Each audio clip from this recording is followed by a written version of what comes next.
keys right there beside you. I just want my neck and wristlet with diamonds. I just want my shoes. What it do, YouTube? It's your girl, Always Nigeria, coming at you today with another video.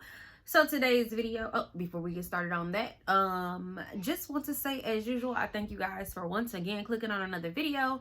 To those of you who are newly subscribed, what it do, thank you for joining the squad. To those of you who have been a member of the squad for a very long time and you continue to support your girl, thank you. You know, I appreciate y'all, I love y'all, and all of that good stuff. Y'all are some true squad members. Y'all are true members of the Always Nigeria squad, and I just truly appreciate y'all support and y'all consistency, even when I'm inconsistent with uploading. So anyway, in today's video, I'm just gonna be showing y'all, you know, y'all gonna sit with me through a little bit of my lecture. Not my lecture, y'all gonna sit with me through a little bit of the aftermath of a portion of my lecture while I'm in the virtual classroom, and all of that good stuff, so y'all can see a little bit of how this virtual stuff goes. I know y'all probably already know, because y'all probably got kids in virtual school, or you in school yourself and you going through the virtual thing. But I just felt like, you know, pulling out the camera and getting y'all a little bit of footage. So here it goes. Yeah, I was just gonna say, isn't it the change in the cervix during Yes, absolutely, because you can have contractions, and that's why it is important to remember. It is true labor is when she is actually making cervical change. Because and the reason why that is because that obviously is an indication of true labor, and it is important to know that when you are looking at her G's and P's. If it's her first baby or second baby, that's why it is important to know. Because obviously, if it's her first baby and if it's early labor, literally, sometimes these women can have these contractions and things, you know, going on, the contraction, losing of the mucus plug a week or two before they actually do go into labor. So let me ask you guys a question about this. Could true labor be anything else other than cervical change? Could anything else indicate that she's in labor? Yes, Miss Latoya. Would it be the show of mucus plug? Not necessarily, because you can actually lose your mucus plug up to a week prior, 2 weeks prior to that. So hang on 1 second. Yes, Miss Nigeria. I was gonna say, would she just type ruptured membranes or stronger, more consistent contractions? Kind of, sort of, you know, because can she rupture and not be in labor? Yeah. My students that had that patient yesterday, can you rupture and not be in labor? Yeah. Yes. Yes. You can, because technically she can rupture and not go into labor for 24 hours, which is why I was telling my clinical group yesterday. So some of the manipulation that we do as far as inductions or augmentation, sometimes I think we can do things too soon when it comes to legalities, because you can rupture and not be in labor. But think about the exam, her vag exam. So dilatation. Okay, we know that. Can anything else change within that cervical exam? Yes, ma'am, Miss Amber, and Miss Lynn. She said the effacement. Yes, absolutely, the effacement, for sure. Absolutely. You had something to add, Miss Linda? If she goes walking and she comes back and her contractions are like more intense, and you examine her and you see more blood and more mucus, so that she is in true labor. You know what? It's a good indication. What they would do, because legally, in order to keep someone and say they're in labor, there has to be some type of cervical change. And so we will, and that is one of the things that we actually will do. We'll send them walking. If it is true labor, those contractions are going to come closer together, and they're going to become more strong. So I just said that. More intense. And if she's not in labor, they're going to space out. Yes, ma'am, Miss Latoya. I literally just said that. Would effect, like change of effacement, be a sign of cervical change? That was just said. Absolutely, because that's why I'm saying, so knowing the exam, like what a vag exam is, yeah, you have the dilatation, yes, you have the effacement, And yes, you have the stage of where the baby's head is in relation to her pelvis. So true labor is when there is, yes, the presenting part. Thank you, Miss April. So true labor is if there is some type of change, for example. And most times we say cervical, but let's say she came when she was 3% and -3, and we sent her walk-ins, and it said we can send them walking and then re-examine them. She's still 3, but she's 90% effaced to now 0 station. Is that a sign of true labor? Yes, it is. It is.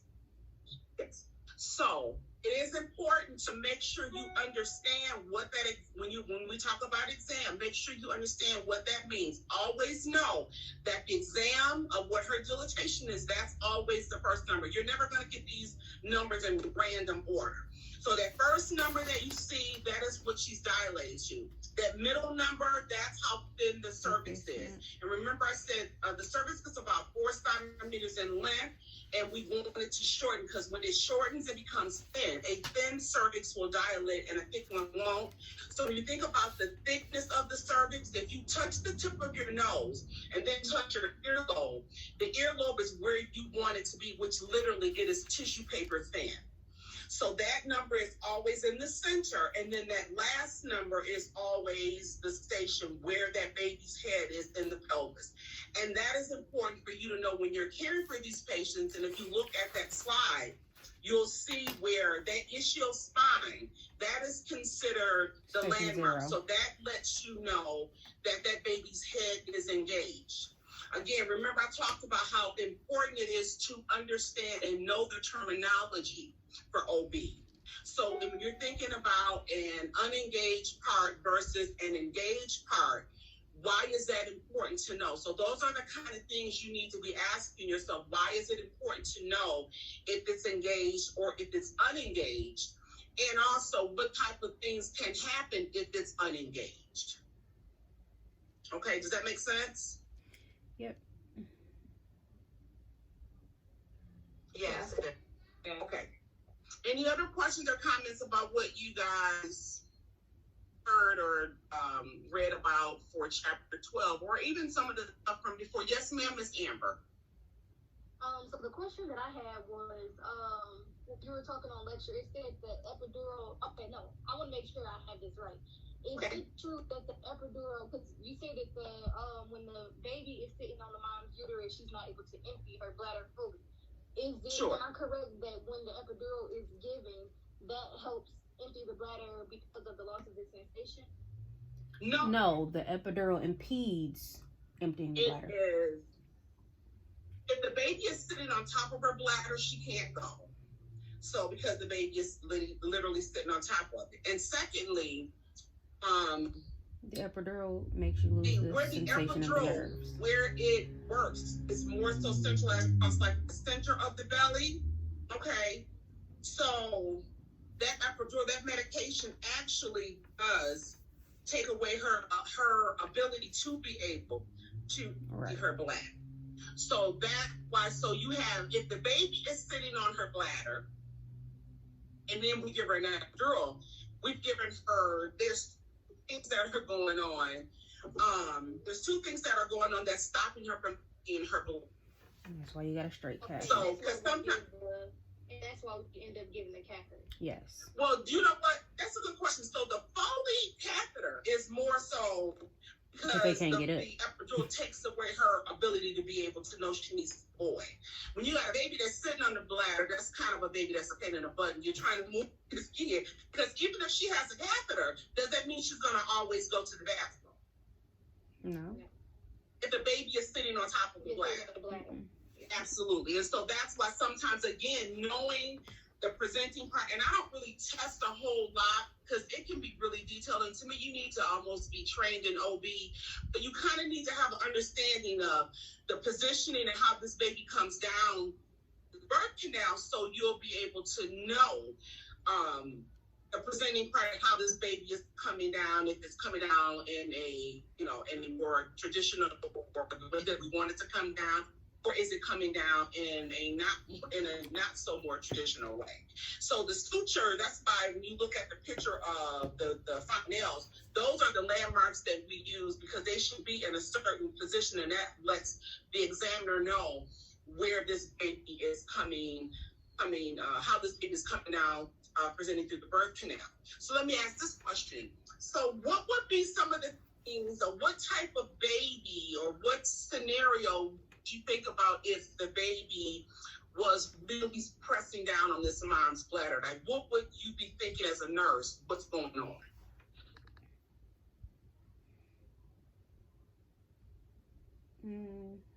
Would it be a posterior baby? Yes, sir, Mr. Craig.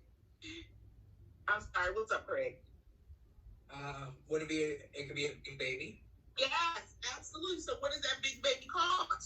Macrosomia. Yes, and so that would be to the mother. So in relation to the mother, yes, Miss Erica. So, what type of mom would have this baby?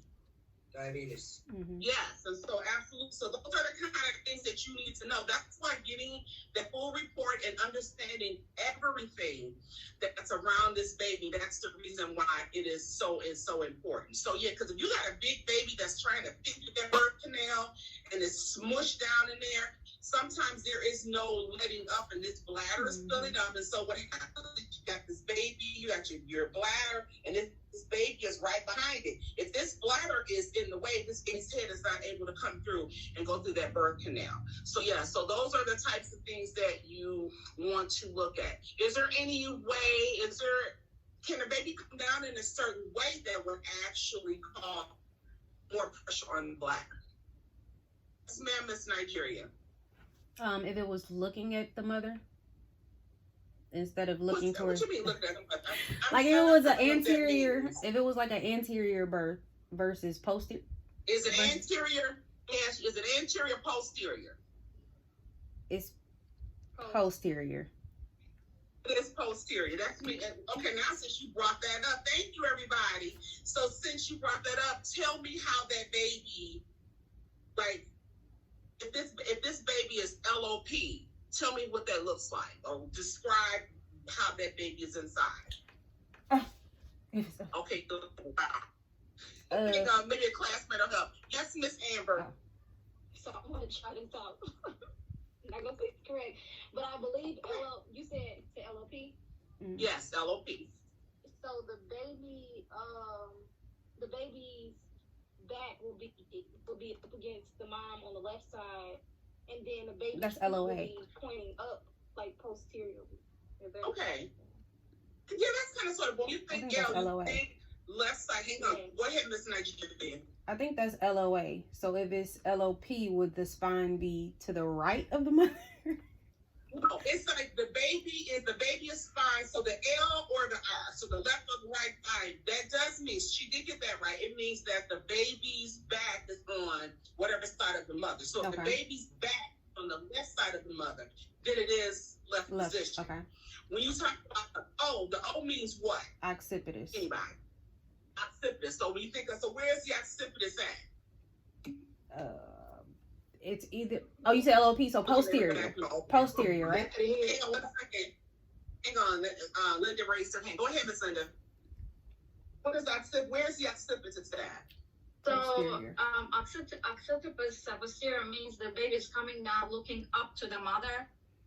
So the head is at the back. So it was posterior. So it's facing the back. The head is at the back of the mother. So looking. Absolutely. So that's posterior. The baby is coming down, facing up the mother. Yes, absolutely. So you think like LOP or ROP, so you think left or right side. The O means occipitus. Occipitus is the back of the head. Mm-hmm. So the P or the A, anterior means that it's down, and O and posterior means that it's backwards.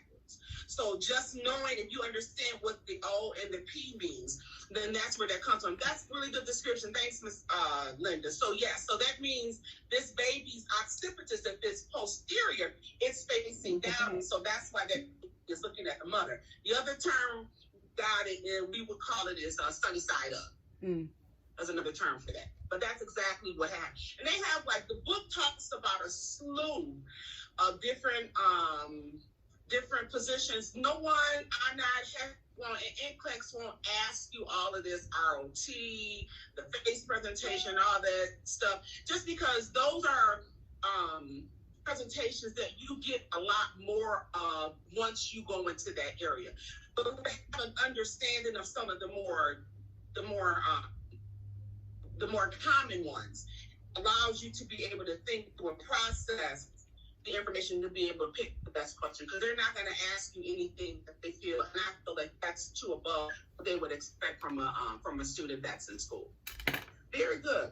So anything else about that chapter that sticks out or you have questions about, or anything even from last week, because you guys listened to 6, 7, and 9 on your own.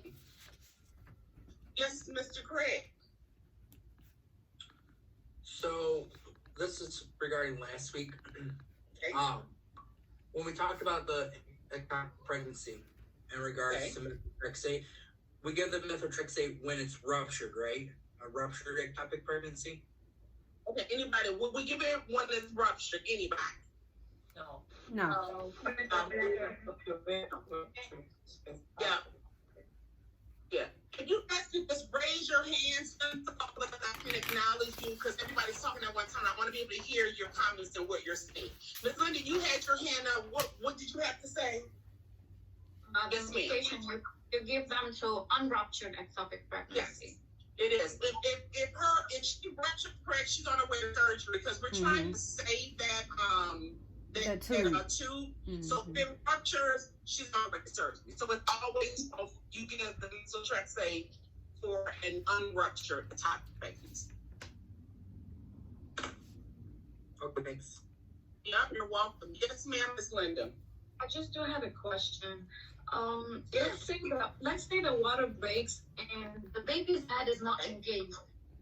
What do we do in this situation? I don't know. You tell me what you would do. Okay, as a nurse, if you know that the water broke and she's not engaged, you tell me what you would do. Anybody? Would you be worried about the prolapse cord or the Yes, the you water would. is breaking? Okay. Yes, you would. Absolutely. Yeah, you're welcome. Go ahead, Miss Latoya, and then Miss Gregory, you'll be next. I would think that you could change the positioning of the mom or have them ambulate, but just kind of watch them and be careful because it's a risk of a prolapse cord. So my question is, so if let's just say she's 4, 8%, -3, okay? If you picture where the baby's head is in relation to the spine, based on the picture in the spine, would you feel comfortable walking this patient? No. Probably not walking because of the prolapse cord, but would you change her positioning? No, it's not so much it's a position change. It's because remember I said how gravity works to hold things down.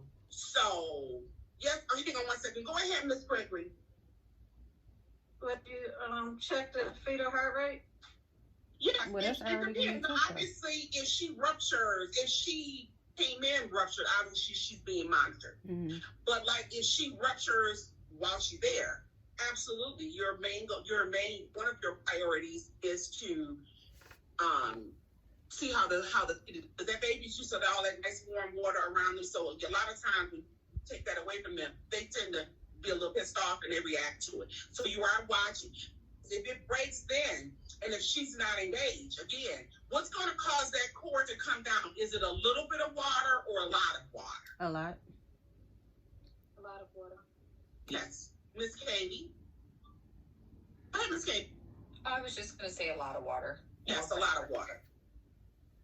Mr. Nigeria, you going to say the same thing? I was, but I was going to say something else too.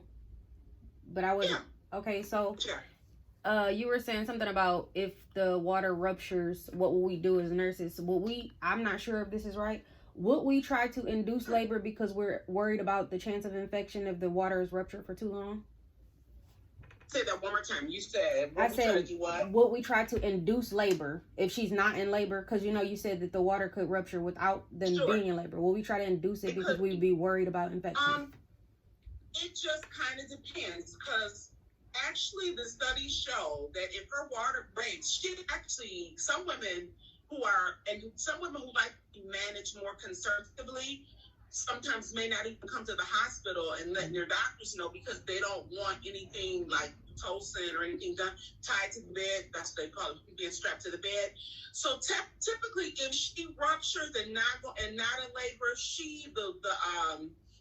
the literature does support that usually within 24 hours, labor will begin on its own. So we really don't have to do anything. But there's some legalities behind OB that some doctors, they want to induce whether she's ruptured or not. It's just let's induce and let's get things over. So technically, not necessarily. Now, what's one of the things that we would need to limit so that she doesn't get an infection? What will we not do? That's great. And then Dominique, you would be next. And you would go after that. Yeah, you want to limit her badge exams. Dominique, you have your hand. I was gonna say the same thing Craig said. Okay, he took your answer. Quit taking her answer. He did. Yeah. Go ahead, Miss Nigeria. Same thing. Yeah. It's like playing Jeopardy. I'm trying to, as soon as your hands go off, I try to respond. But yeah, you want to limit the number of badge exams. That means everybody and their mother shouldn't walk in and put gloves on thinking they all line up and do a badge exam, which is sometimes what they do. Because 99% of the hospitals that most women deliver at, they are teaching institutions. So definitely limiting the number of exams. Because if she's ruptured or not, do we need to check her? Do we need to do any badge exams on her? No, we don't. Not at all. Even if she starts contracting, do we need to automatically just start putting gloves on and start doing badge exams on her? No. You need to wait until other things starts to happen. So what kind of things would the patient say to you to make you think, okay, you know what, maybe we need to do an exam? Go ahead, Nigeria, and then LaToya, you'll be next. Did she have her bloody show, maybe? Sometimes, okay, yes, like Erica brought, yes, I have to poop. That's a huge sign of them needing to. And just like more intense, if she's breathing a little bit more, but usually, because instinctively you start to get that bearing down, and so those are the types of things. And again, does her G's and P's make a difference? Yes. The number of pregnancies and the number of kids. Okay, because if it's a mom, if it's her first baby, even if she's starting to feel that pressure, do we need to check her right away? Nope, because their labor's gonna be longer. Probably so. Yes, ma'am, Miss LaToya. I was just gonna say the feeling of pressure or not being able to sit down. Yes. Some women will come in sitting on what I say, sitting on in the wheelchair, like on one cheek, leaning to one side, and it's like. Hispanic women are oh my God, when I worked at him before, they were classic, but that was like their classic sign. She would not, most women would be a little bit out of control. Because different cultures labor differently. And it's important to know the cultures and how labor, some people find like, it can be offensive, and it's like, no, but if that's her culture and she's supposed to scream, then we need to allow her to be able to do what she is culturally used to doing when it comes to having babies. So, but yeah, Latino women, my hats off to them because they are some of the most in control group of women I've ever seen to have babies, and they don't take pain medications. Most of them won't take pain medications either. So, any other questions or comments or concerns about this chapter or the stuff that you guys listened to, which was 6, 7, and 9?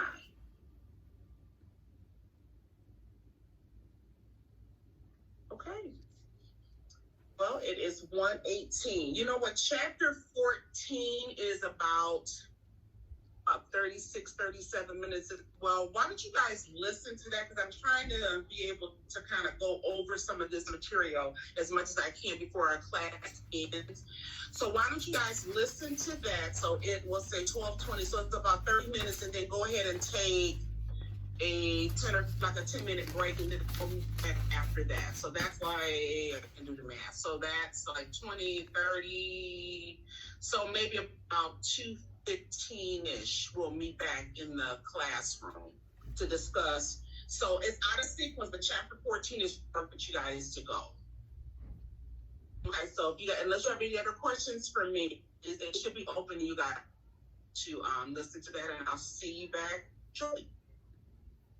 Thank you. Yeah, you're welcome.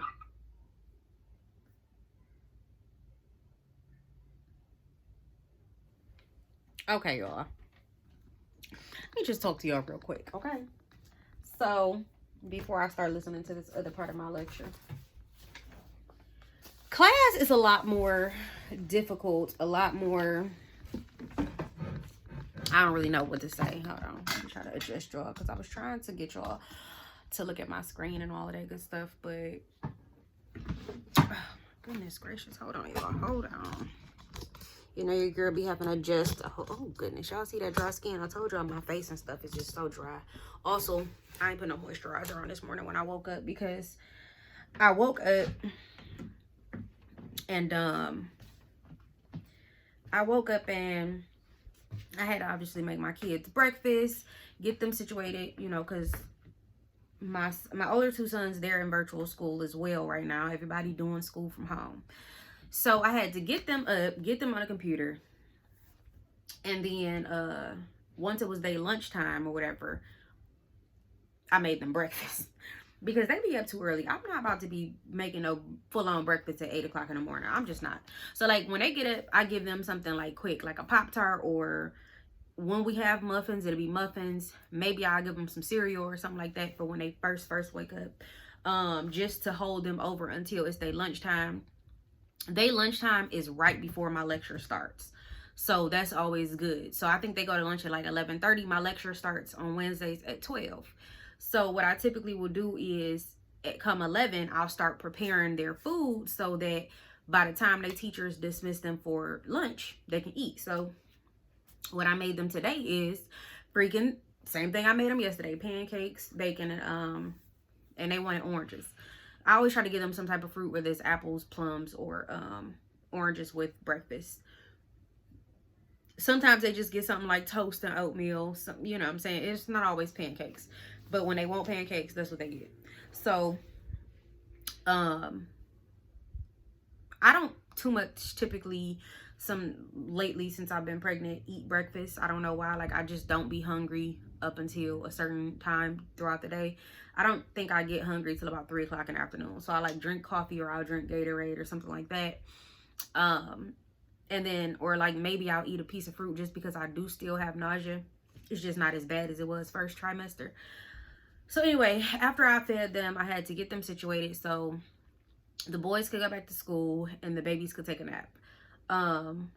If my boys are acting crazy and I know I won't be able to focus on my lecture, then I won't even send them back to school. I'll make them take their butts to sleep too, and I will just do their homework and stuff like that, because the teachers throughout the day be uploading their assignments. So if they acting too wild and I'm like, I can't focus, then you little first grader and you little kindergarten, come on off them iPads, and I will freaking do this work with y'all after y'all school class is over. Y'all about to take a nap too. So typically that's what they doing right now, is taking a nap, because, or at least they should be.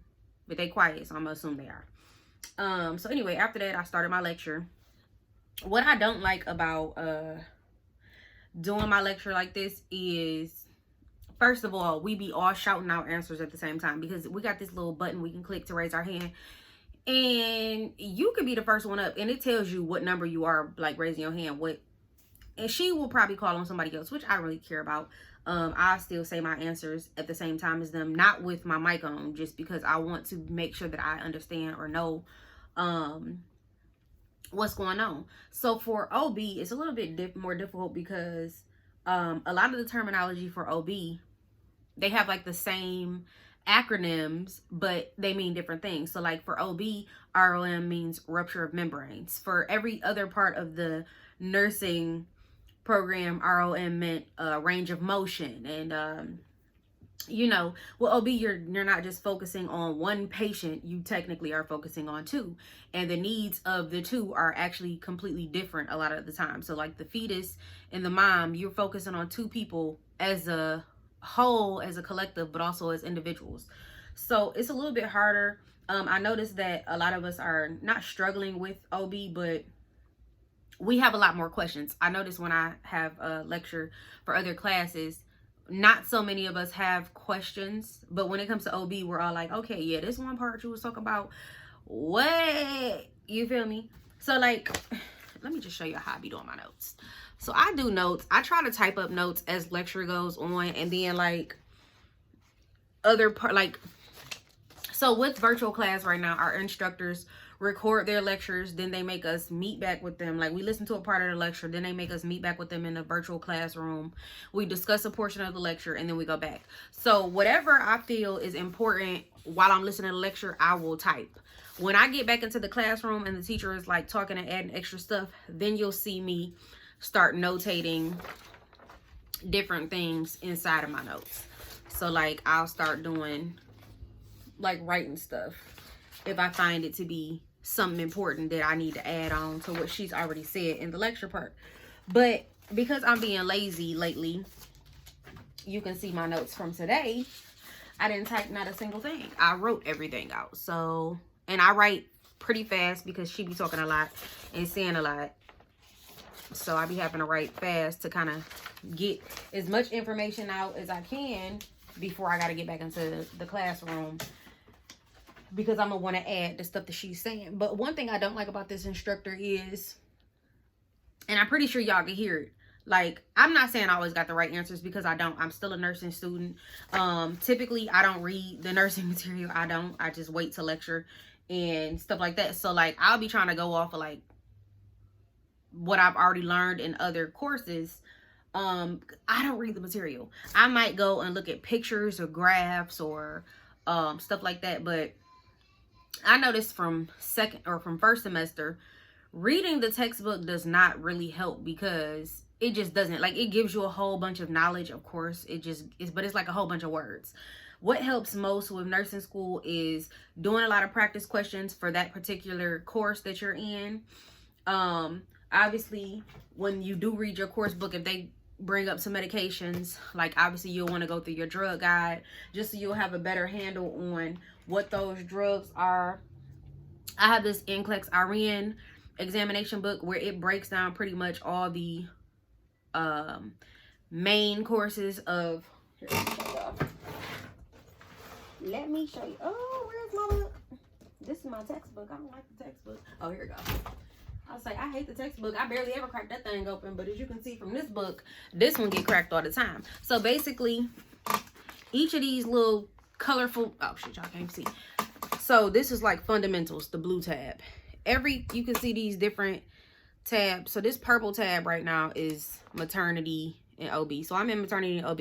So they have a ton of like practice questions. But it kind of break down everything in whatever course you're in. So if you're in maternity like I am now, it breaks down pretty much everything and simplifies everything. So everything that she goes over, instead of me reading my textbook, I'll just go to this book, because it breaks it down into like layman's term, and it doesn't have all those extra words and all of that extra stuff that you really just don't get lost in the sauce with. So I prefer that book over the actual course textbook. So I don't read my textbooks, to be honest.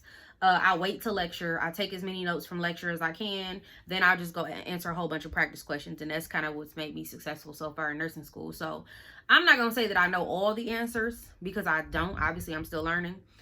But what I hate about this instructor is I can say something and she'll be like, well, sort of. That's sort of, but not really. And then somebody else will say literally the exact same thing, and she'll be like, absolutely, that's absolutely right. And I know that she does that with like certain people. Even though she's a African-American instructor, she does that with certain people. It's like, she'll take our answers and be like, oh, sure, something like that. And then the other one, she'll be like, absolutely, that's correct. Right, that's what I was looking for. Like, girl, I literally just said that.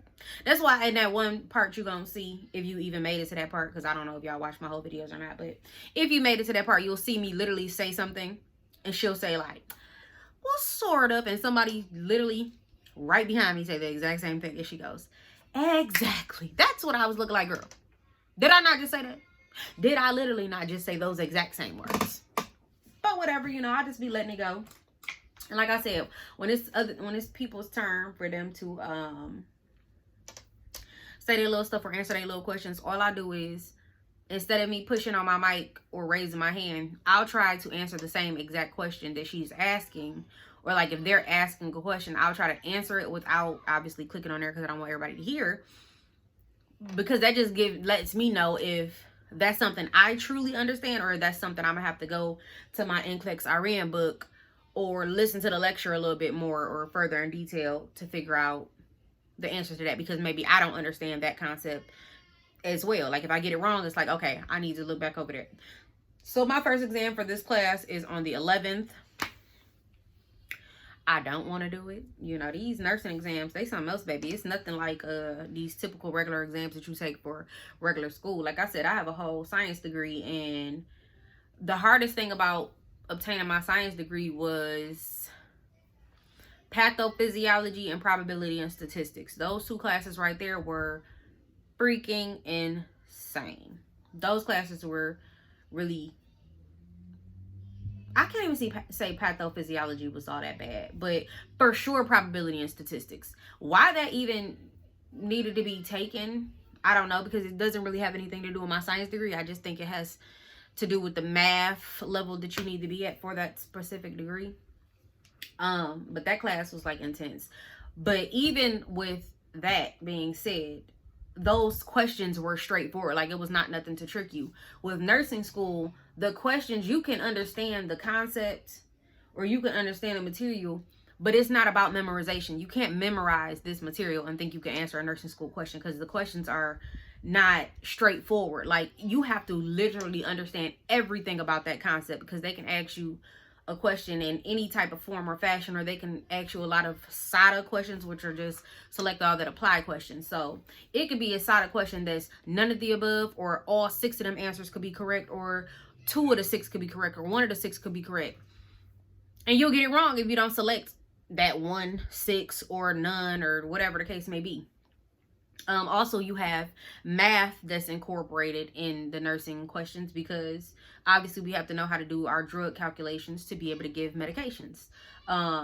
You need to know the difference between your measurements and all of that stuff. And I don't know, nursing school it's just a whole mess. I just can't wait for the day I'm done. Okay, I get good grades. The worst grade that I got was like a C. And that was in pharmacology, because pharmacology is a whole mess, baby. And you guys to be interested in that. I wasn't interested in it, so I didn't really put too much time and effort into it, which I probably should have for sure, because it is a very hard class. But let me go ahead and listen to this little lecture, because she gonna be wanting us to come back to class. So instead of me going to take my break, I just decided to take this little 10 minutes to talk to y'all, to tell y'all what's going on, the little funny stuff about class and all of that good stuff. Oh, there go my kids. They ain't sleep, they bad. Yeah, so I'm gonna try and bring, well, I ain't gonna be able to bring y'all along to simulation lab. I just know I'm not, unfortunately. I wish I could. I might be able to sneak and do it, who knows. We'll see. We'll see. I'll try to get y'all some of that footage. But that's on November 9th, which reminds me I need to text my mother-in-law so I can have her come watch the kids, because that's going to be bright and early. My teacher wants us there from 7 to 3 when our simulation don't even start till 11 o'clock or something like that. Like, girl, why you want us there so early? So who knows? I'm going to try to get y'all some of that footage. We'll see if I'm able to sneak and get some. We'll see, y'all. But let me go ahead and get back to class. I'm about to listen to a little bit more of this lecture, so when it comes time for me to go back into the virtual classroom, I know what the hell they was talking about. So I'm gonna go ahead and upload this video, you know, trying to be more consistent, try to get y'all all the different aspects of my life.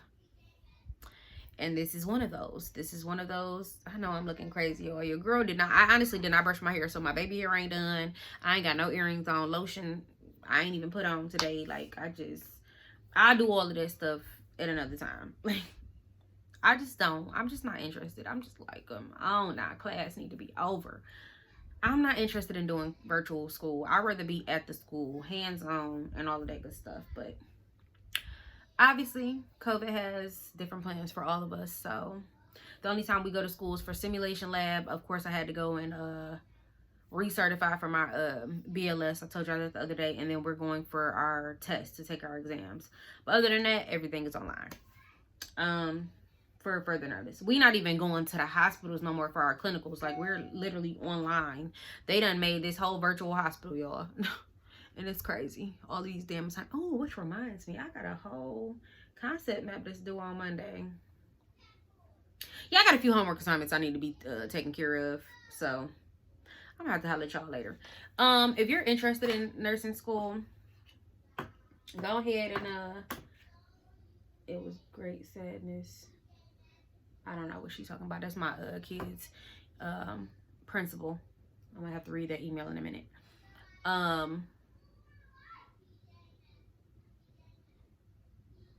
don't know where I was going with that. Y'all know I'm always losing my train of thought now. Yeah. Anyway, let me get back to class. Oh, I'm sorry. If you are interested in nursing school, you can go ahead and leave me a few comments and ask me anything about how I got into it, what my GPA was, my entrance exam scores, what process I took, how many credits I took to achieve being able to get accepted into the program within a year, because it usually takes 2 years to get in. I got in within a year.